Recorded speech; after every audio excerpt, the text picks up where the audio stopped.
Je voulais vous raconter quelque chose qui m'est arrivé dernièrement, qui m'a vraiment bouleversé, qui m'a en tout cas remis en place, si je puis dire. Je vais vous montrer la photo là maintenant, dans quelques instants, regardez bien à l'écran, d'un monsieur. Et en regardant cette photo, je vais vous poser la question, pour vous, c'est qui ce monsieur?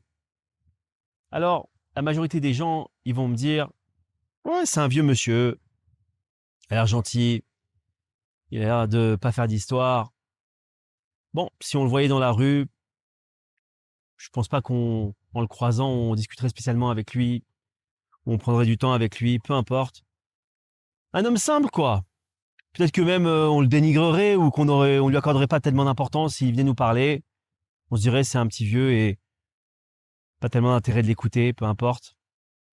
Alors sachez, mes chers amis, que ce vieil homme était, puisqu'il n'est plus de ce monde depuis 2 ans maintenant pratiquement, était un tzaddik, ce qu'on appelle Nistar, un tzaddik caché, un des piliers du monde, un des tzaddikim dont le mérite faisait tenir le monde et dont on profitait, on profitait de son mérite, Baruch Hashem, et c'est vraiment incroyable.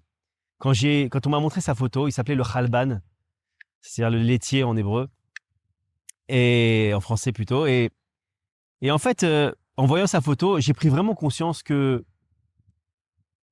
on a trop tendance à juger sur l'apparence des gens.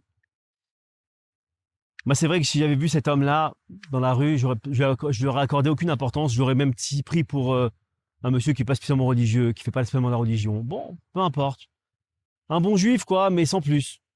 Alors que ce tzaddik, je lui arrive même pas à la poussière de son talon. Il avait une connaissance incroyable en Torah, en Kabbalah. Vraiment, c'était un être exceptionnel. Et moi, ça m'a beaucoup remis en question parce que je me suis dit, voilà, en voyant simplement ça, je comprends que faut vraiment prendre le temps avant de parler sur quelqu'un quand on le voit, quand on le connaît pas en plus. Et mes chers amis, il faut vraiment comprendre que on ne sait pas qui on a en face de nous.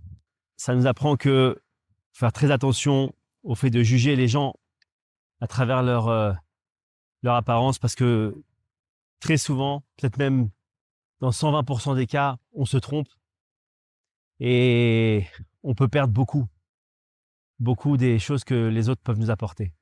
Qu'Hachem vous bénisse.